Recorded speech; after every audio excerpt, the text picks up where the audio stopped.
Poso elamu bandeko esengo mingi soki na kutani lisusu na bino poso elamu nzambe abateli biso weekend to kutani lisusu mokona lelo nazana esengo ya koyambela bino papa Mara bosenga kie mingi en tout cas zalaka moko ya ba union sacrée wazaka très posé na makanisi pe bolandaka ye mingi merci na ba abonné nyonso ya la Lion TV officiel bo continuer kaka ko s'abonner bo pesa biso makasi po ete to ko sala musala na biso na bokebi nyonso papa Mara esengo mingi pe poso elamu esengo mingi maman Paulette na moni lisusu nzoto makasi na profiter na plateau na yo pour na ko reprendre lisusu ko célébrer na yo anniversaire.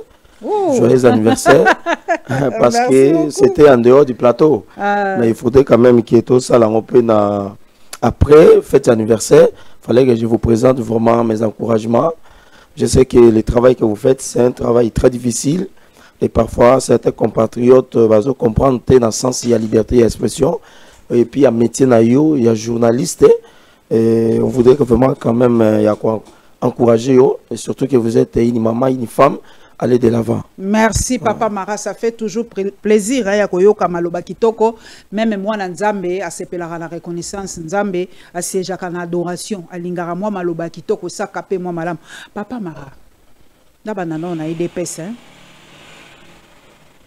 batange koza wapi po badumi babanga to tuna makambo batanga ya papa na biso bobomaki batumi balobi IDPS bino bozaki parti ya non violence bokomi na violence tina ko boma bato via moto ekei siko suite ezandeni babi matanga bokotia wa bamsu bambazo ko yoka babi botia na siège à parti pour na ko honorer bamsu balobi il faut ba DSG wana balongwa botia moto akimia oya ko sangisa bino violence comme penza na parti ya papa Etienne Tshisekedi ya solo depuis nga na bota mati na mona mutu ba entre deux personnes IDPS ba bomi mutu IDPS te nanu na yokate.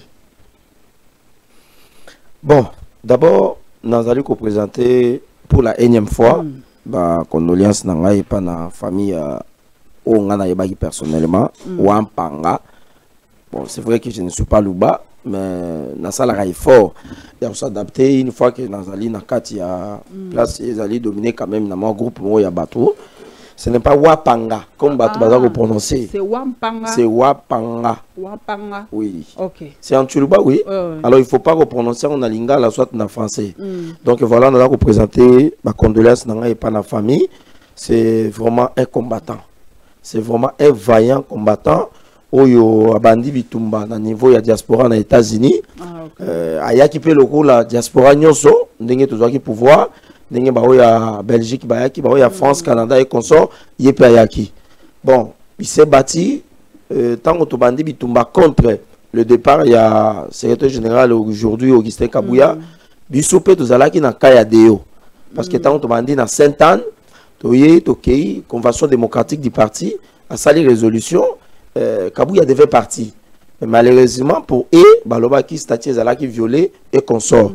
Aujourd'hui le secrétaire général azali wana ndenge azako sala biso tout tozongi na sima ya parti tozongi na kati ya parti parce qu'on a compris que l'autorité de référence oyo biso nyonso tozana sa makolo na ye ezali Félix Antoine Tshisekedi Tshilombo yene mutu azali kopesa ba orientation comme autorité de référence lelo Wapanga ndenge akufi mutu moko ta ko sepena liwa maman Paulette mutu moko te quel que soit ba raison ba circonstance ndenge salami la vie d'une personne est sacrée ce qui coûte mundele lelo yazali ko kende ko préserver vie ya nyama loko la mboa loko la nyao voire même nzete parce que zali ko lutter contre le changement climatique. Bon qu'en est-il na vie à moto totalement circonstance aliwa moi personnellement je n'avais pas apprécié. Je me suis dit comment nous sommes au pouvoir mais avec de tels théâtres. Bon d'autres personnes disent non, c'est le secrétaire général Augustin Kabouya qui aurait envoyé les gens les combattants pour agresser Wapanga. Bon, je me pose la question. Le CG Kabouya va envoyer les combattants pour agresser pour quelle fin?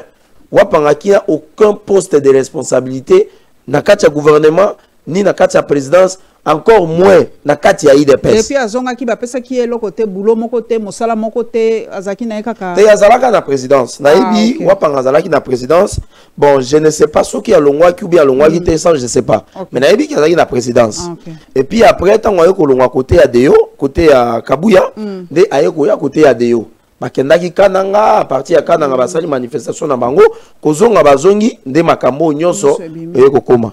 Bon, na place ya matanga nous attendons parce que le porte-parole est parti à lobby, il y a des enquêtes où ils ont salama, ce qui va résultat et mon ami en attendant la justice ça salama. Moi je n'aime pas trop kokota na marambo etali liwa ya batu et puis marambo ya justice, je n'aime pas trop me mêler dedans parce que na minute yo famille avant panga peut-être ba rolanda émission na biso tango ba royoka ke mutu wana zolo mamabe tout ça, ce sont des choses que nous aimons vraiment beaucoup éviter. Mais nous sommes de cœur avec cette famille là, c'est l'un de nous qui est parti.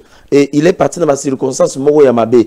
Toza kozela soki matanga na, je suis sûr et certain que mokonza mboka akozana matanga wana et je suis sûr et certain que ça sera l'occasion comme un bon départ. IDPS tozali un grand parti politique maman Paulette. Na kati yo moke papa nanga mara. Autorité morale yali papa Tshisekedi.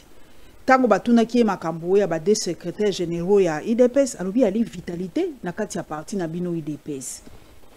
Vitalité yango ya bino na yinkoloba eza ko swana ko bunda ko beta vitalité lingi bona bino boko ko résoudre makambo na dialogue te il faut ka mabanga ko beta base ya bino ya kaboy violence. Bon, c'est violence. Bon au moins il faut tout ça la différence entre la violence et puis na ba tension parce que violence ezali o ya komi nzete o ya komi libanga e komi bitumba mais la tension démocratique partout ezala bon yango mona même na ba parlement na ba hémicycle mususu au moins a député entre bango bazako bunda. Ça c'est la tension peut-être par rapport à point de vue, il y a compréhension, il y a les uns les autres par rapport à la situation songolo pakala. IDPS to outi na opposition, les autres ont na pouvoir il y a ngana lobaka il y a beaucoup de choses oyo biso IDPS to corriger. Il y a beaucoup de choses oyo même pour le fonctionnement ya parti.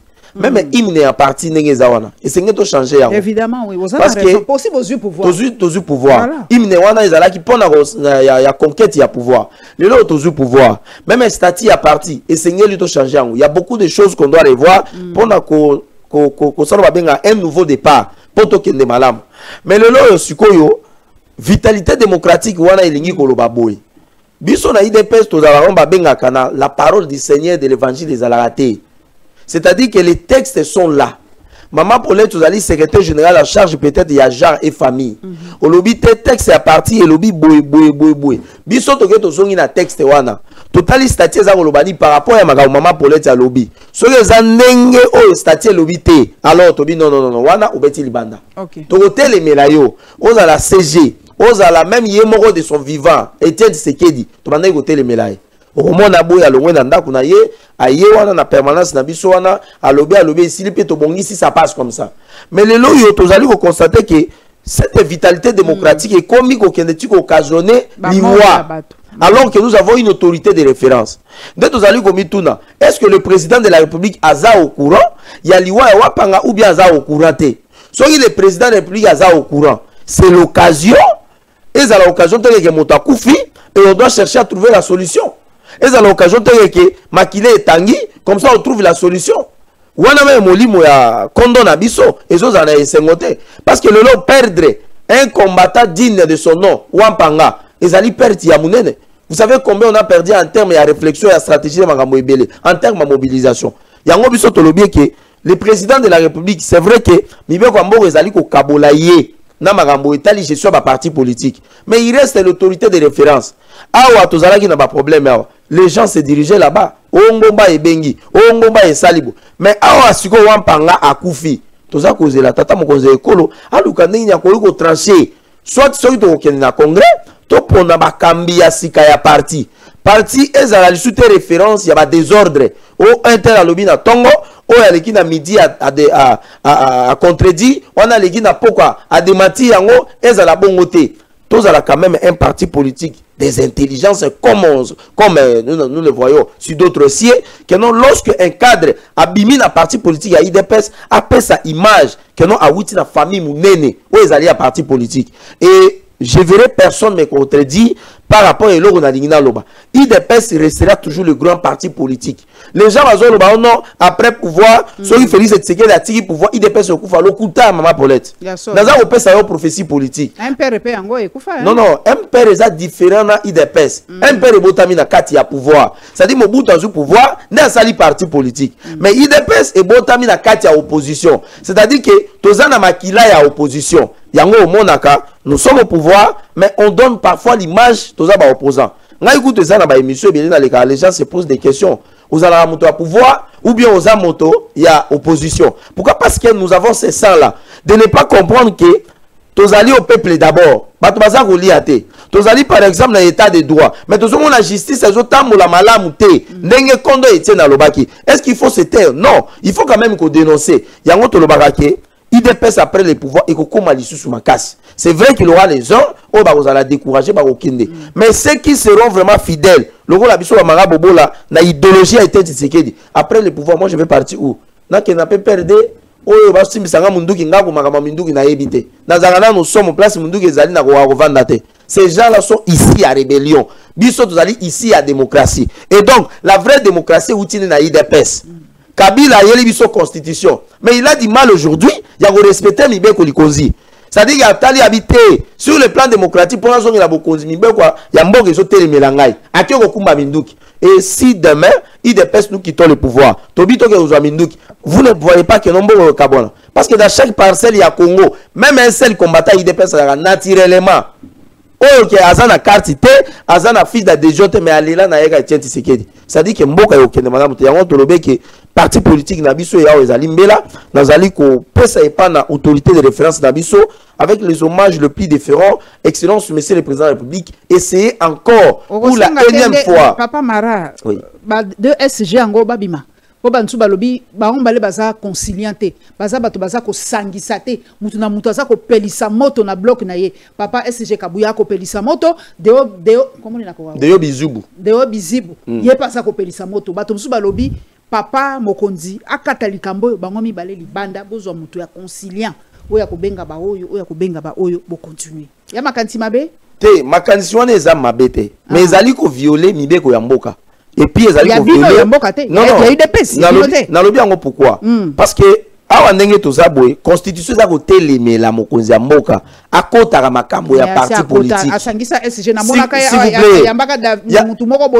Il y a force du progrès. Na papa, comment il s'appelle? Papa SG Kabuya. Il y a une image Mokonzi na yo. Il y a un autre lobby. D'une façon informelle. Il y a un autre lobby qui est Azali autorité de référence. C'est-à-dire quoi? À chaque fois que tu as un problème, il est kelibiso mutu, ne to koki kokende kozwa moi conseil pas na. Mais le moment où tu as un statut défini comment qu'on trouver la solution ya ba crise nyonso où il y a na parti. Tu as na organe décisionnel, tu as na secrétariat du parti, tu as na CNDP où il y a la convention nationale du parti, démocrate du parti, tu as na commission nationale du parti. Oui, vous avez ça, la honorable Augustin Kabunani Nicolas, qui a sali infrastructure, tout ça. Vous allez dans la Ligue de jeunes, vous allez dans la Ligue des femmes et tout ça. Mais dans le moment où la convention démocratique du parti est allée structure et que vous avez Magambo. Et si vous avez Magambo, le secrétaire général Augustin Kabou le président de la République, excusez-moi, on attend comme on a avec beaucoup de rêves, l'autorité de référence. Biso totali comportement na ye nenga manai ko afficher vis-à-vis na Augustin Kabuya, on avait compris que il n'était pas encore d'accord de pouvoir libérer le secrétaire général. Yango biso to moni que lokole ezabongo pona ko luka ko continuer na ba désordre té. Biso ba mara bobo la tozonga ki na parti. Moi aujourd'hui je suis sous la gestion quotidienne ya Augustin Kabuya, mais hier n'exigea qui départ na ye. C'est-à-dire que na moment oyo moto akoyiko sunga biso na moi intelligence d'ailleurs, c'est le président de la République a autorité de référence. Et pourquoi pas on a bengaka notre bibliothèque vivante. Maman Nabiso Marthe, elle a vécu aux côtés de leader Maxime. Moi et l'obélina yepé et koyiko sunga biso parce que si on constate à chaque fois que nous avons un problème, tu ne rappelles pas naïe. Et donc en ce moment tu as la sagesse na bango, tu as l'intelligence na bango et zala ko sunga biso pour qui met kota. Nous allons préparer pour 2028. Tu réfléchis. Nous allons faire comment? Nous devons réfléchir. Donc, il y a une université, tu as un diplôme, tu as la bandako. les diplômes ezala ba benga instrument mais mayele wana tozwaki po esunga biso ya kokamba mboka ba parti politique nde bimisaka ba kambia mboka lobby. Alors image oyo lelo oyo biso tozali ko pesa na IDPS eza ko pesa image net lokola tozali ko utiliser mal démocratie alors que ce n'est pas ça. Et pourtant ezali ce sont des jeunes bazali manipulés parce que moto lokola ngai maman Paulette ato o pesa ngai poison que no tela moto akufa je ne le ferai pas. Ato o pesa ngai mbongo ke bobo za mbongo recruter ba combattant ba que no beta moto tel je le ferai pas parce que nabi ki on ezali ko kene à la contre il y a démocratie. Mais osana moi idée eza obi ko kota makambo ba ya bazuti mais bozana ba conflit est-ce que papa na biso entre bino tous en de façon générale ba conflit wana ezaka makasi oyo neti papa mara na neti ngabi na lobaka na muta IDPS na mama Paulette yoka na kate ngana zana ba milice na ngai ona tinda ka ba ya ko beta auto ba ya ko agresser bo koma na niveau wana mutu na mutu azana mwa milice na ye mwa batu na ye tinda te na IDPS to zana ba milice papa mara zana batu na ye te ba betaka s'il vous plaît kozala na batu lokola leader eza différent kozana ba milice. Les milices aujourd'hui tokoli ko benga ba son de kuluna bavanda na ba quartier et loko ça les athées misal les athées honorable au créer pe base na yo mais qui ne comprennent pas l'idéologie du parti. On a eu des pestes aux la force ya biso depuis Etienne Tshisekedi la force du progrès. Cette force n'a pas utilisé sous Etienne Tshisekedi pour aller agresser l'un des cadres du parti. Les alaki force la ils allaient utiliser pour la première zone de défense. Pendant que nous avons la manifestation, c'était cette force-là, nous avons accompagné, nous avons combattu, nous avons se démarqué qui quand même dans l'île.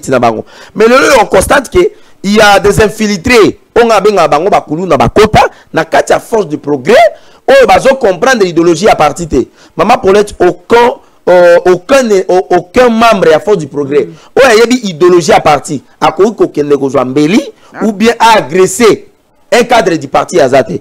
Yango au moni même président Jeko on a fait force du progrès. Non non. O to monaki na bilili force du progrès. Yango na lobby qui ba infiltrer comment na ba infiltrer les vrais forces du progrès à quoi que ne la désordre té.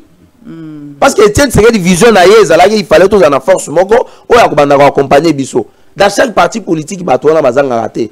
Même au Afrique d'ici na c'est bazali na PPRD bazalaki aux ba chalet et consort. Mais malheureusement notre démocratie africaine est allée comme ça la promotion il y a antivalent dans sens ouana il y a on dans le baka il a fallu un travail de titan pour na ça l'évaluation qui est vrai fort du progrès au kota na mula nini carte na yo zawapi et puis ko sukola bango mutu que awa ezabi tumbate awa ezali parti politique toza ko former bino pour lobby bako otinda yo DG quelque part parce que tant que DG quelque part okokende kuna na mabanga pour les années je suis en bokate tous un dossier mais sous sujet à justice balobi 2 poids 2 mesures ngana lobaka vérité ndenge pepe balobi balobi papa Mutamba ka alima penza papa jusqu'à ce que ba pesi bokanda na DG abimate mais pour papa Nicolas Kazadi chui ba boyi kutu assemblée nationale et sukoli kutu azongi peto balobi est-ce que ezali 2 poids 2 mesures te. Est-ce que ezali te parce que Mutamba n'était pas très proche du chef de l'État yangwana bazo sale boy le quoi Nicolas Kazadi était très proche du chef yangwana pe kendenge mususu ngana oso kama kanisi bana mboka po balobi Costa Mutamba futur candidat lisusu na présidence alinga tia su mutu na 2028 balobi no ba écarté kaka cause de cela to selon Mara o penza azala bongo ara mayele liti ya mboka na ngai est-ce que Mutamba asali penza mabe. Est-ce que ça penza moyibi ya solo na lobi yango na lingala? Est-ce que ali moyibi ya solo? Bon, d'abord, je voulais d'abord rendre hommage à une personne. Depuis que tu as eu pouvoir, je crois qu'il y a une sortie médiatique dans Ngaïbélé, na Kanisagaye, mais comme on a parfois, lorsque je vais lui rendre hommage et Kimaka, c'est le leader Etienne Tshisekedi wa Mulumba. Oui, papa, on a place à Zali Lelo Oyo. Tant wazali kotala ndenge mboka ezali kokende ndenge mwana na ye biologiquement et politiquement stratégiquement aza ko mema mboka je crois qu'il y a na esengo mais à un certain moment donné tant aza kotala na ba domaine mususu azoza na mwa mawa na mwa passe na motema ba wei bakufaka mais bazanga kande makoki ya koloba na ya kozongela biso lisusu mais na kanisa ke place azali azana esengo mais mawa na ye ezali wapi ezali par rapport ya fonctionnement ya justice na biso.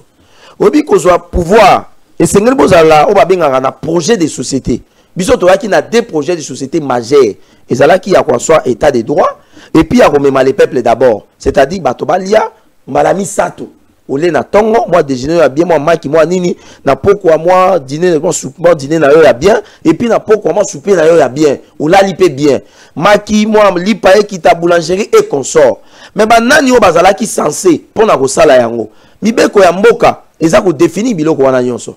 C'est le premier ministre Nazali qui définit politique ya mboka. Tout ça la boulangerie, tout ça la bilanga, tout ça la boue. Na kangi parenthèse, on a ce qu'on a parenthèse, il y a état de droit. Le loyo, bisoyi de pèse, tout ça na pouvoir. Moutamba a outi na opposition républicaine. Chef de l'État, azum obabengaka, ministère mounene, oya souveraineté. Ou liya pèse on a IDPS. Ezala qui certes na maboko IDPS na maman Rose Mutombo balongoli ba pesi yango epa na Mutamba un jeune oya sala ki pe ba bengaka bana ko pesa image il y a une bonne un bon avenir pour la jeunesse congolaise mais totali ndenge fonctionnement na ye za ko kende ba décision za ko zo ndenge nini est-ce que ya solo zone nga ko vanza état de droit. OK maman Paulette so qui est général ya armée to ya la police abotoli ndako na to mutuka na yo yo que la justice au fundier est-ce que tout ça qu'on connaît yango ça c'est une question. Deuxième question, est-ce que les lois ba institution nyonso ezali na se ya ba juridiction na biso ndenge état de droit ezali ko za la définir ça aussi on doit se poser des questions mais koloba ke Mutamba ba livrer une assemblée nationale parce que azali proche ya tata mokonzi ekolo c'est faux. Qui est celui qui est proche du chef de l'État? Ezali moto ako azako zala pembeni ya tata mokonzi ekolo tango azali kusala musala ya mboka. Mutamba kota la conseil de ministre te. Mutamba na ba réunion stratégique ya mboka azala te. Tango ville ya Goma, non je me rappelle tango le général paix à son âme Chirimwami, le gouverneur militaire à Koufaki. Réunion stratégique basala ki wana ya défense na ya sécurité. Mutamba zala ki wana. Est-ce que place wana Nicolas Zalaki? Tango bakota réunion des ministres, til le au conseil des ministres, Mutamba kota bandai ko kota. Est-ce que c'est un peu cette démission? Quelque part maintenant, c'est-à-dire que comparer le dossier Mutamba à celui de Nicolas Kazadi, d'abord cela relève d'une sorcellerie. Oh. Mais oui, et ça bondoki. Et ça likamobala muta. Non. C'est-à-dire que sur le plan procédural, bango yo so bazana procédure moko. Mutamba zalaki député national après aké ministre. OK. Poste na ye atikele yango tata na ye at geme ndenge na yoki. Ki likambo yango balobi ba assistant ngo ya ye batomboki bakendai koloba na assemblée. Oui. Papa na ye biologique ou abota ye. Soki tungwisa quelque chose comme ça. Yende Cyprien na ye na assemblée nationale. Mais ça n'a pas Cyprien mususu. Non, c'est son papa qui le remplace là-bas, c'est son papa. Ça c'est une information dans un groupe ça bana mboka balanda. Alors, ça c'est Nicolas Kazali pe azali député national. Pour la osambi ça ba mibeko définir babiloko wana nyonso. Et sengeli procureur à côté sa demande ba lever ba immunité tout ça. Mais Mutamba baza ko landela ye na dossier o eza ndenge moko na Nicolas Kazali te. Nicolas baza ko landela ye pona yoku to yebi makambo yango. Émission au salaki na excellent Nicolas Kazali na ko pesa yembote na éviter soka ozali bakwa ko landa biso o bo salaki na ba lobby a sali propagation de faux bruits na divulgation de secrets d'état. Maman Paulette yo zaki na émission wana. Yemsanga secret d'état nini o Nicolas Kazali bimisaki o ko sala soulèvement populaire. Ou bien divulgation de secrets d'état o ya bimisi que bon voilà mokili tele mbabi non. Mais peut-être ngana mona peut-être likambo lo baki soki ba projet ye.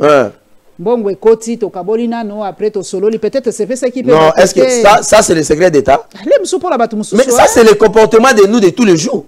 Mbongo ya Mutamba o ngi tuzwa koloba makambo wa 19 millions. Et longwe na compte na yango ya ministère de justice et qu'il na compte moko secret. Bazo ko sabiso kana mo ba français compte secret, compte bloqué. Non, ezanga ba compte ya l'état. Eza faranga l'état. Olongoli yango wa, o memi yango kuna pourquoi? C'est-à-dire que mbongo wana minute ezali susu te, est-ce que yo yebi yango? Ezate. Ezate, mbongo ezate. Na compte wala place à mbongo ezate. Ngadi nazo yebisa yo? Ya solo. 19 millions yo seli moi. S'il vous plaît. Moi si oyo azalaki gérante, ya compte ya Frivao na Rao Bank. Na oyo azalaki responsable ya compte ya IGF. Ange Oro Inama Oro. C'est une Burundaise de nationalité canadienne aujourd'hui. Azawap. C'est elle qui a géré toute cette histoire. Yenda longoli mbongo na compte wana, pour la otia on a compte secret. elle est portée disparue. Azali sous soutien à Congo. Comment?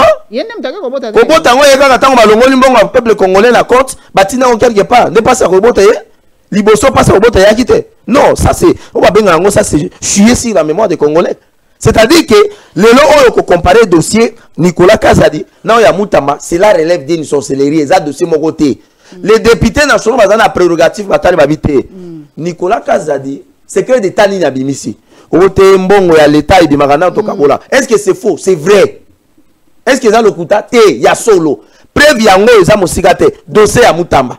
19 millions ezawa bakaboli déjà. Place que tu vas gagner en prison na Kisangani même ata site wana e banité. Entreprise Mobimba 2 personnes. Willy Michel na musu Willy Michel maulukaye akimi akei. Mbongo bakaboli to ezate. Bakaboli mbongo. On tombe dans ce que Nicolas Kazadi avait dit, ya makambo ya kokabola mbongo avant que tu comme projet. Ngana sina yebisa na émission nga awa que na territoire ya Boudjala, les gens se sont partagés l'argent, il y a projet à 145 territoires. Et bah comment le système ba yeba lobi bon na territoire tête totonga hôpital ou bien dispensaire. Bango ba yena no basali no babengaka cérémonie, il y a inauguration. Ba kangi ba photo pa batindi epabo. Batindi ba partenaire net ya Beseko et consort tout ça. Oh non, on a déjà lancé mbongo ba kaboli mbongo. Au total que dispensaire vous avez botonga na compte il y a 145 territoires et monanité. Un député à IDPS, il a dénoncé ça, n'as-tu pas. C'était la même chose. C'est-à-dire que Nicolas Kazadi n'a fait que révéler le comportement de biso ba congolais au ezali ko kende tina niveau on parle même de l'ancien corps. C'est ko ba on lo baso qui na SCC 24 millions. Banganga Zambe pe ba kaboli mbongo. Et c'est ça c'est le secret d'état. C'est-à-dire eza na mentalité na biso. Yangonga na lobaka, il faudrait à tout prix que le chef de l'État avant quitter le pouvoir, il doit changer au moins la mentalité des acteurs politiques congolais. Tant que atali mbongo ya mboka ba été, o eza mbongo ya enseignant, o eza mbongo ya munganga. Yalo, lelo oyo, bato baza ko non, Nicolas Kazadi pe il fallait ba sambisa ye. Non, mais Nicolas ba ko sambisa ye combien de fois? Nicolas ba sambisi déjà pour na makambo lampadaire forage. Et si là, lelo yo so ba député ba mona yo été, Nicolas pe singa ba sambisa ye. Aningaka kende, c'est un homme qui n'a jamais eu peur de la justice. Et d'ailleurs pour votre formation, Nicolas avait affronté la justice avant même que le procureur général pour la cour de cassation a senga ba longola ba immunité. Nanga tinda ki ekuna. Lorsqu'on a interpellé Nicolas Kazadi dans Mujimai, où était Vital Kamerhe pour protéger les immunités de Nicolas Kazadi? Alors, qui a interprété, Zaki Lokuta, mais il m'a confirmé, il y a interpellation qu'on a à l'intérieur, à Kassai. Mais écoutez, il a été enlevé, ça, on parle d'un enlèvement. Un député national, oh, Bosuye, le col a MOI bien volé, ça ne se fait pas. Il a été, on peut dire que c'est un enlèvement d'un député national.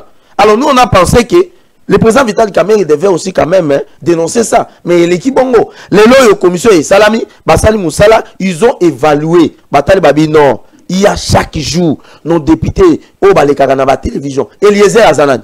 Eliezer Azanad, député national. Bah, émission de Eliezer Azosala. Propagation à faux bruit, secret d'État, il parle de l'agression rwandaise. C'est vrai, ça qu'on dénonce. Mais ma camarade, c'est ça qu'on le bawana. Propagation de faux bruit, c'est seulement Nicolas Kazadi lobby. C'est-à-dire que sur le même pied, où ils allaient à égalité, ils sont pas députés. Mais Mutamba, c'est un présumé détourné. On a le triangle Mutamba, à Lingeti, et cette dame-là, si c'est Inama Oroseki, c'est un triangle des gens qui ont détourné l'argent de ces pays. Non, je la Lingeti, il y a solo. Oh, maman. Autant que comme on est pour Anini, il y a mon président Kumisaka Mingi Mingi, Yenda Sali Monsala Kitoko, Yenda Kangiba Mingi, Yenda Sosala Azaiko Sala Nini avant que Mbongwe Bima contrôle si contrôle. Bino Bate, Ayemsaki, Nabane Koyoka Lobi, Muto Batuazo Bundisagi la Lingeti, Bino Bato IDPS. Kwa Kangela ki Bino Barobine, écoutez, le lo Mutamba, Oyope, le lo Balinga Bassam, c'est pour la Moïbi, ça va IDPS. Donc il a fallu à Lingeti Akende pour te rappeler qu'il y avait d'autres volets en dehors de la famille de l'IDPS au Bazalaki na régime ya Tshisekedi. Mutamba na IDPS c'était biso to lobaki na émission na yo awa. Obengaka batu ya Lingeti ba ya demati makamwa na lobaka. Est-ce bayaka? Je l'ai dit ça ici, j'ai dénoncé ça. Que l'on wana bakaboli déjà les 19 millions à Mutamba sami egobimate et si ekei linga ba bangala ba pongi déjà moto epeli milinga ebimi et si limo de na mon pépé et si li cet argent au moins ba kende peut-être que ça la pression na Mutamba bozong sa mbonga ko ozong sa moi ndambo moi la moi sona kimi continuer na ra on ba kuna bloqué ra on ba peut ba suspender. Est-ce que vous imaginez la conséquence wana? À Lingeti, c'est vrai, lorsqu'il a pris les fonctions, tout le monde dit oui. Nous, on a salué. Moi, personnellement, j'avais salué ça. Mais tant que total, bah canon a yonso. Attends, ça on a IDPS. Oh, donc gouvernement oh miyibi musu bazala raté. Bon, les présumés volés, c'est seulement IDPS. Abandonne Kabuya. Ote azana code soki na friva ou soki wap. Ba kende kuna sénaré fa kende wotala. Mbongo izate 16 millions. Un secrétaire d'un parti politique 16 millions aux wap. Kabuya c'est un député national. Salaire na yeza ya kombe ba émolument pour pendant moins de 2 ans. Pour avoir 16 millions à on a compte wap. Ayena Tony Mwaba. Oh non, gratuité enseignement. Wap ba preuve ezate. Et que n'a na mai. Ayena Nicolas Kazadi. La pader et salami na ebité. Soki, excusez-moi, koya mwana na moto ya mi bale so inde na ebité. Moto nyonso, la pader, ba pesi na yena kombo papa Tito. Alors que c'était un dossier monté de toutes pièces. Les loyo, justice a discuté di kamwana, personne. Maman Paulette nga zaki na comment on appelle ça na Selembao, na zaki na Selembao Birmanie, nga moko na kekutala. Ba la pader ezakuna même na Kasavubu ezata. Ba la pader, soko tali yango bo so za moto ya miso peut-être au monde na bientôt au monde na clair. Kuna songo keo le biote na yeto tele ya tseki ba robeto mabanga na selema bani manifeste oye force oye shaba oye Birmanie côté wana nyoso nzela lampadaire bato ba kende kotala na Kimbaseke la même chose na Elenge c'est la même chose, c'est-à-dire que ezala ki complot oyo ba montaki contre Nicolas Kazadi le col ba yoki que gouvernement ezako linga ko bima et Nicolas Kazadi c'est les jonqueurs ya régime à Tshisekedi mususu ozalate. Il y a des dauphins. Non, non, je ne parle pas de dauphinat. Joker. Joker. Okay. Moi, je parle de Joker. Mon tonso au salate, au salate, au Nicolas Kazadi, au salate. À Ozalate, ici, j'ai même ma mère à couper. Quand on la réforme, Nicolas Kazadi a salé à Ozalate. Nicolas Bisso a la forme, oui, il fait bien son travail. Mais le niveau Nicolas Tiki, il a le là-bas. Oh, bah, Messina, bah, Tika. Peut-être dans la mine, il y a mal à Zobunda, mais niveau, il y a Goa, à Zokokate. Et Nicolas Kazadi a Tiki le roi dans le alors, le lot, on a compris que ça qui cabale, on va s'aller pour la Kotangouissa, les meilleurs soldats, il y a eu des pèses pembeni, tata mon conseil école en l'occurrence Nicolas Kazadi, Batoni Mwamba, Augustin Kabouya et consort. Mais malheureusement, cette cabale a été mal préparée. Aujourd'hui, les députés nationaux, d'ailleurs, je vais en profiter pour saluer maturité politique Nabango. Ils ont compris que oh, ils ont cabale politique parce qu'ils savent que mon temps ou la budget en boka. Dans les affaires. Maintenant, comment on va faire? On doit monter un truc. Je ne sais pas moi comment ils ont fait. Justice, Ayoki Omakelele a interpellé aujourd'hui les dossiers Nengelali. Dossier quand la Assemblée nationale, il massacre armé, il faut démentir. Mais la moni sous batango moko balobi, bango ba peut-être papa la biso veka comprenait que balobi ils allaient étaler sur 4 ans. 310 morts wana moba ils allaient étaler sur 4 ans. Mais il y a quand même eu des morts. Ça, c'est la vérité. Il y a des morts dans la RDC. Les Congolais sont sous différentes formes de Komara. Na Kozindamai, na Bakuluna, na Minduki, na Nyonso. Est-ce que yo ne kozana ne Komara? Oka sumawa. So ba ebisio 310 Congolais morts. Oka sumawa. Toto mesani. Non, d'abord koyoka mawa na loba ki yango na makambo liwa ya wampanga. La vie d'une personne est sacrée, maman Paulette. Oyebi chaque jour namboka na biso au moins un Congolais azako kufa mais gouvernement a évité au moins un Congolais azako kende soit na nzala soit na ba souci soit kozina na mai manque d'électricité tout ça alors nani waza censé couper sa solution na babiloko wana papa Tshisekedi papa Tshisekedi mais ozolo makambo ya principe ya séparation ya pouvoir te na Kabila bobande ko loba nazo ngila ndenge bino na Kabila nyoso botiaka ina moto s'il vous plaît s'il vous plaît quoi les bo changer langage s'il vous plaît maman Paulette omoni à l'époque nyoso botiaka na moto Kabila koloba ke Kabila a échoué sur tous les plans. Non, il a injuste. Ah, au moins au reconnaître, ça me fait plaisir. Non, non, il a injuste. Nous allons quand même batoter. Nous sommes les intellectuels. On parle de quoi? En politique, nous sommes les adversaires. Tout ça va inimiter. Ok. Ma bé à Kabila Ponangaï, c'est seulement aller prendre les armes pour nous bomber Congolais. Kabila géré Mboka n'a géré yango. Principe à séparation du pouvoir ezalaki.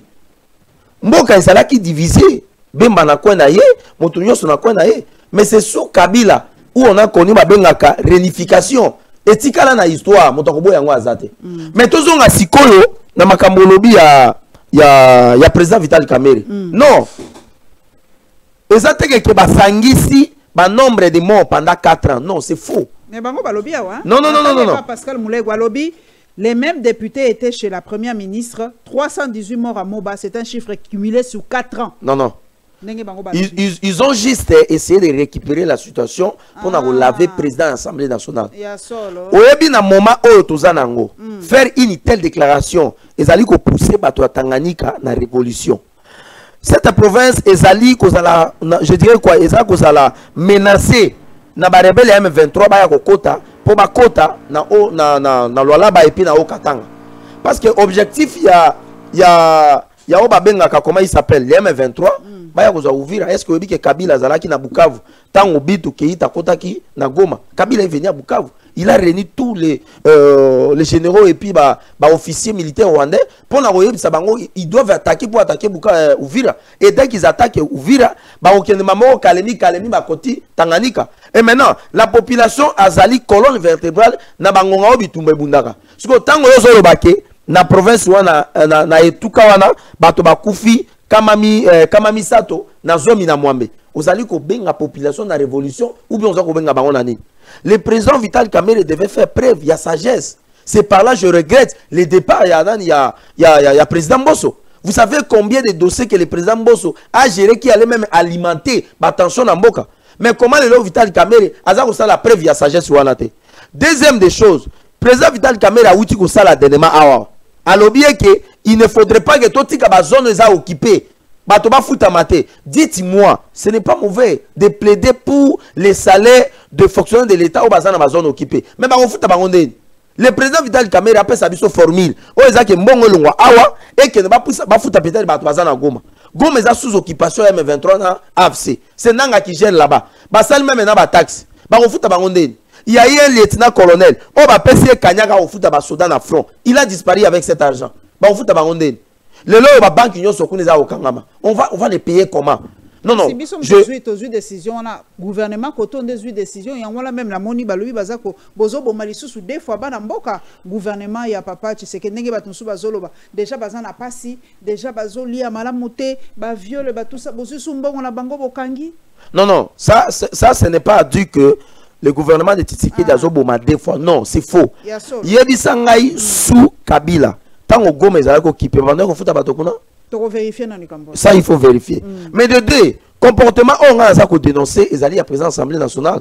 Ils allaient comportement, c'est comme si à ça qu'on préparait l'électorat en 2028. Le col a ambition à écarter déjà Moutamba, ou à Zalagi pour un pierre d'achoppement, à vous déranger, à écarter. De deux, à ce qu'on préparé que baby c'est la chef de l'État. Terrain naïe pour la dauphin naïe à 2028 pour en soit bocosité. Parce que déjà, zone wana, combien de personnes dans la zone wana? Ce sont des zones où il y a une forte concentration, il y a population. Moi, je crois, et pas il y a Christian Mondo Simba. Oui, je crois bel et bien. Okay. Vous voyez? Alors, Christian Mondo Simba. Alors, awa, tu comprendre que Vital Kamerhe a une ambition déjà wana. Mais ça l'a précédé. Ça l'a précédé. Le loi, vous savez comment on va foutre Batouana? Est-ce que Vital Kamerhe a un souci, il y a Batouana comme le chef de l'État? Oui, qui présente ce qui est dans le moment où sa tête est mise en jeu. Oh, Mouzé Baboma qui est pour le Magambo. Mouzé est décédé. Tant que Téléméli Rwandais pour l'intérêt dans Bango. Et les Américains. Mais le lieu, grâce à nous, nous travaillons, nous collaborons déjà avec les Américains. Mais les Rwandais, Azali, à fond chéri, il y a des Américains. Donc, le président Vital Kamerhe donne l'impression que Yende a Lingi Batouana. Mais comment Lingi Batouana est incapable de condamner le discours de Kabila? Yoso qui Kamerhe a condamné à ta discours de Kabila Mogo? Kabila Sali. Mais non, quand Kabila Sali discours, même pas qu'on présentait message de solidarité. Dans ma famille, on a victime plus de 9000 personnes. Oh, bah koufi. Mais non, maman, babi so moni ndo kibele là. Yo to faina na ndako, na sa ko loto bandoto ya mabe. Na ganga komba Yesu te. Mais batonyo so babele là qui donc bino bo sala ka vital. Tozo zela, mais papa. Maman nangai.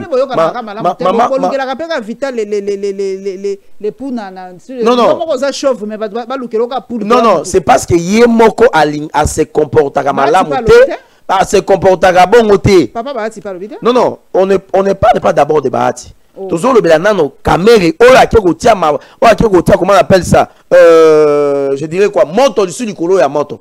Bahati a condamné l'agression rwandaise. Mais oui. Il y a une autre de leurs vidéos, mais en ce moment, papa fait quand a condamné ma propos ya Kabila te ma na yangwana yo so mona condamné yango a condamné yango te to lo ba makambo na ba sentiment et puis aza deuxième autorité ya mboka soki le au président de la République azate moto ko kamba ezana ni président sénat siko ko yazali na comment on appelle ça na chambre basse akomata to ko kita si akomata alors nous on se demande Vital Kamerhe il est dans quoi soki alingi ke yakende ko s'afficher côté ya Kabila comme loyauté na ye akende mais non maman Paulette c'est clair c'est clair en ce moment yo kende ko dénoncer que non ba kufi na mboba alors que c'est faux armée a dématir en Hollande kalamingi te bino boko benga d'ailleurs bibo ke Burundi kalamingi po mikolo ma fazongi congolais bino mo bolo bibo zong c'est les nationaux non il faut pas suivre ça sont des racontars nationalité motocelle et certificat de nationalité négo défini yango donc yo lobby que Vital Kamerhe est loyal à Kabila. Mais non, mais le comportement de Vital Kamerhe prouve sa loyauté envers Kabila. Kamerhe a ça la livre pourquoi j'ai choisi Kabila. Est-ce qu'il y a comme il a vu ce livre pourquoi il avait quitté Kabila et pourquoi il a choisi encore Tshisekedi. Jusqu'aujourd'hui, il y a eu aucun livre dans ce sens.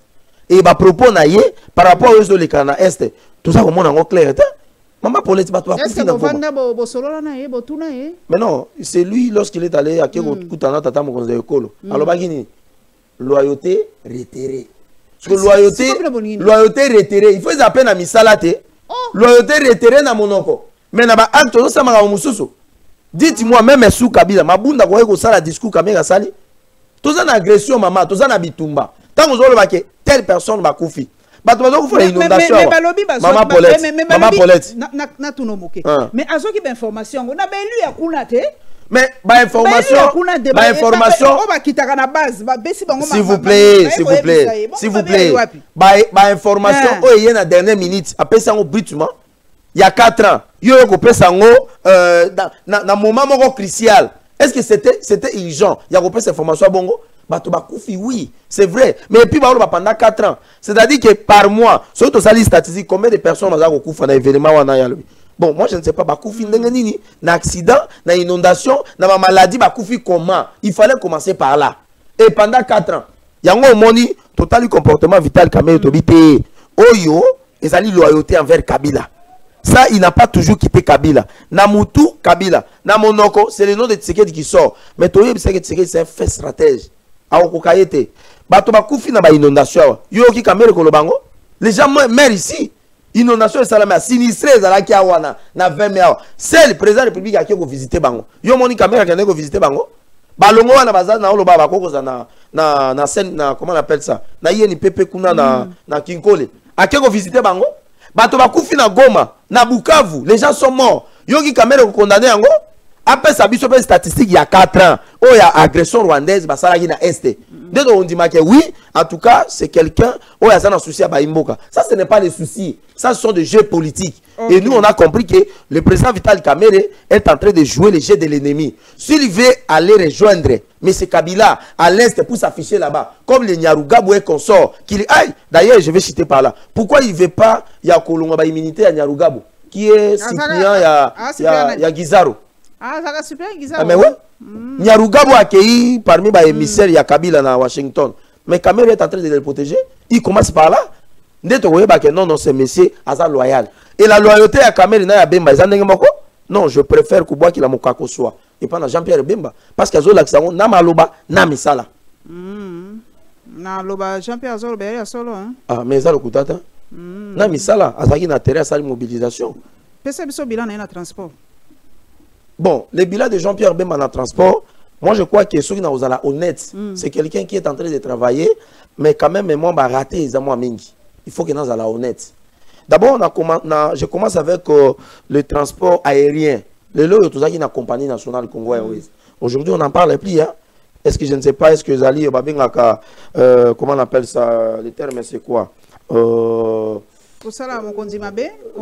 il y a un terme là, donc une faillite déjà précoce. Alors, de deux, Tokei na niveau de transport terrestre, tout ça. Pour un pays de transport, avec les premiers Banzela et tout ça. Quelle est la compagnie? Là, peut-être Jean-Pierre Bemba, si ce n'est pas ajouté bis dans Transco, il doit aussi penser avec la collaboration, il y a ville province de Kinshasa, ça là une compagnie, il y a transport provincial pour appuyer Magamouitali transport il y a la quinoa parce que déplacement aujourd'hui, même mis tout kana éviter sur taxi na matango le susuka. Et comment ba moto. Donc les motocyclistes en tout cas nazo pambola bango. Bazo sunga ba imboka na ndenge moko ya blagité. Alors, na côté fluvial, là de ce côté on n'en parle pas. C'est tous les jours presque pendant un mois naufrage. Pendant un mois naufrage. Il faut ba réformer ba bateau et à tout ça. C'est comme ça, bon. Quand je répète aux autres, il y a dossier. Bah, naufrage, il y a la il y a quoi le bangote. Pendant 4 ans, il fallait pas le bas. Naufrage, il y a la des amours, et amakasi, n'aveka. Patrick Local a MC Bisoboy, tweet Yasuka Vato Kabona, a MC Bisoboy. Constant Moutamba va quitter ses fonctions de ministre d'État, ministre de la Justice et garde des Sceaux, la tête haute. Et ce, après avoir rendu des loyaux services à la République. Dans son actif, plusieurs actions en moins d'une année. Des offensives contre la corruption avec injonction de poursuite contre les magistrats et fonctionnaires accusés d'abandon de poste, bancarisation des frais judiciaires, un plaidoyer pour la peine de mort en cas de détournement de fonds publics, la proposition d'un projet de loi portant création d'un parquet financier, le projet de loi portant organisation, fonctionnement et compétences de l'ordre judiciaire, le projet de loi sur le Conseil supérieur de la magistrature, le projet de loi sur les statuts des magistrats, le projet de loi sur le barreau, un bras de fer institutionnel sur la réforme du Conseil supérieur de la magistrature, où il plaide pour l'intégration du ministre de la Justice, une gestion frontale du surpeuplement carcéral dans un contexte de grève et de tensions avec les syndicats des magistrats, l'organisation des états généraux de justice avec plusieurs réformes pour guérir notre justice taxée de malades à plusieurs reprises, l'organisation d'une collecte nationale d'offrandes pour soutenir les Ouazalendo, groupe d'autodéfense populaire en Ituri et au nord Kivu. Notez bien, il n'a pas volé un seul franc de l'État à ses successeurs de faire mieux que lui. Voilà Patrick Local depuis Rome. On va assister à la béatification. Il y a compatriotes Nabiso. Même tout na yo qui communiqué balobi baza ko lukasiko bakulu na nyonso o constat mutamba bimisaki. Moi nanga kutamba ya tuninga mama bako kanga bango su wapi. Donc bon, d'abord, je n'apprécie le cas la moté. Na mona qui n'a pas tué tinaye. Je les salue. Nzambabate la bango. De deux, je présente vraiment un regret pour le comportement. Il y a des gemmes en ce moment. Pourquoi j'ai dit ça? Vous voyez bien que Ezali a un homme de Dieu, c'est un prophète de Dieu, Gilles Moulindois. Des gemmes à Salaki communiquer pour qu'il y ait des malibanda mbokate. Pourquoi pas ce qui a fabriqué des faux produits pharmaceutiques. Ah oui, dans mon acquion. Vous avez vu ça? Oui, oui, oui. Ok. Moi personnellement, tant qu'on a Taliango, j'ai essayé quand même de suivre le dossier. Maintenant, il faut comprendre que cet homme de Dieu a attiré popularité et belle vie, ma miracle au sein de l'église. De deux, Nathalie a eu l'activité dernièrement le 20 avril. Il a soutenu le chef de l'État, a soutenu l'institution, et puis après ça, maman Paulette a mis 200 millions de francs congolais. Après ce chèque, et pendant le premier vice-président de l'Assemblée nationale, Jean-Claude Chilumba, voilà, Chilumba, on a coupé sa beauté. Mais comment ce monsieur, Oyo, Azali ressortissant à Est, le M23, même la famille naye, 8 personnes, la famille biologique, maman babomi, ma petit frère, ma cousin, ma neveu et consort, 8 personnes, 82 personnes, ma sali fausse commune, na Massissi, na territoire naye place à Botama, sous prétexte, aza populaire na Est, mais pourquoi Azali ko soutenir M23 te? Yé koto, ça c'est pas beau, Azali ko sala ba prédication, côté le la M23. Il y a le baga toujours que toute autorité vient de Dieu. Et l'église ne peut pas être au milieu du village, non. La seconde nous a beaucoup menti, maman Paulette. L'église doit toujours être aux côtés du pouvoir. Du côté du peuple. Côté du peuple. Et lorsqu'on parle du peuple, on voit le pouvoir. Parce que toute autorité vient de Dieu. Le peuple congolais a simatata mokonze ekolo. 5 ans, et c'est qu'on soit l'église catholique, basant à côté, il y a opposition.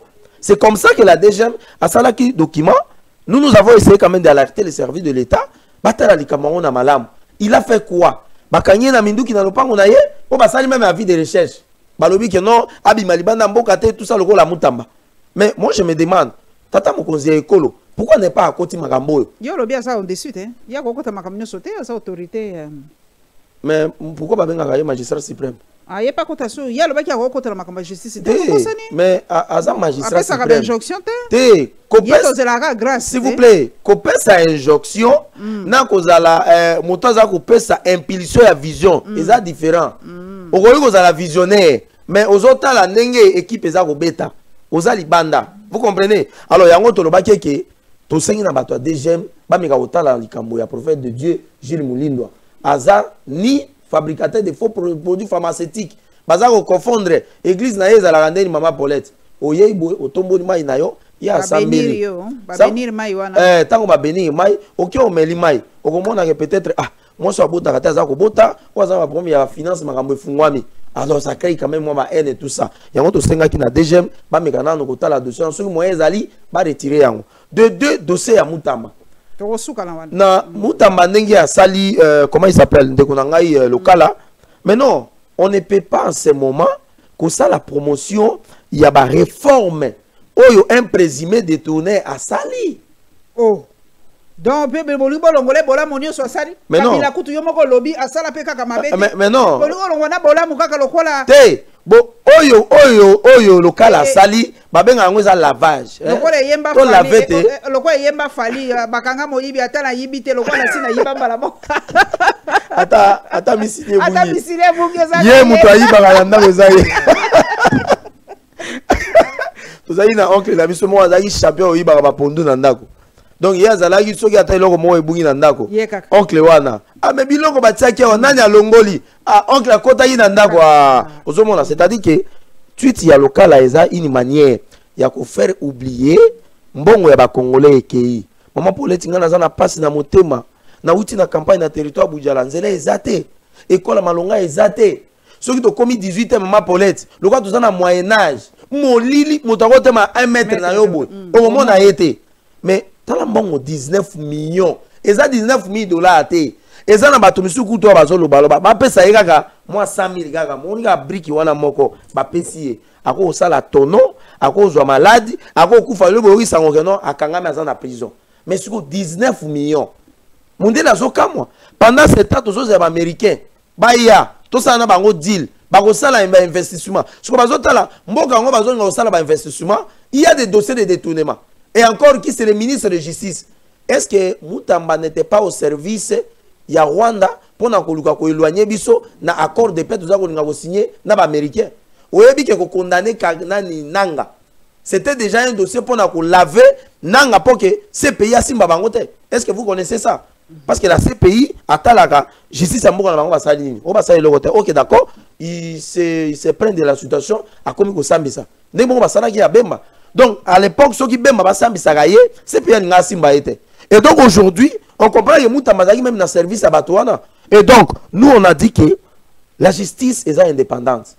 Mutamba, à ça, on a vu comment on lobby, ba prisonnier monsieur babimiwana. Mais, et là, on a dit c'est ça yo. Souvent, oh, ya tindaki na ngenga. Ou alors, bah, que Bosambe là déjà. Basi bakenda. Bosambe là déjà parce que, quand la terre, ba lion ya forêt équatoriale ba olia binoko na ngenga. Merci de sikoyo ba osuluka ono ministre justice auto kita na avion wa bazoe la biso. Est-ce que abosani ke alobaka pe ka otonga ba prison te po ba tia ba détourner ya dernier public sikoyo ya eseli le ozawa ya eseli le ozana Goma na Bukavu soki wapi. Donc voilà un peu procès tokotala yango la télévision ndeko mara esengo mingi na yambio mingi en tout cas esengo na makanisi na yo azali en tout cas compatriote on apprécie ka mingi pe o ya respecta kanga mingi yana sabino. Le respect en tout cas on doit l'exiger. L'amour on l'exige pas mais le respect oui. Yango on apprécie ka mingi soki na bengisi ya na émission azaka toujours disponible na yeb sakabino plateau nanga ezali polele ba tendance nyonso boya ko s'exprimer tozana droit ko yoka makadinga pe na apprendre le mingi neti pona papa veka na apprendre penza ke papa veka tindelanga muto ya ko expliquer makambo po bakisation eza trop grave. Magloire Landu na boaki mbeba yaka ko justifier po balbi papa veka za kaka loyal envers Kabila, c'est trop grave comme accusation. Papa Magloire Landu na ko komela o yaka ko défendre patron na yo.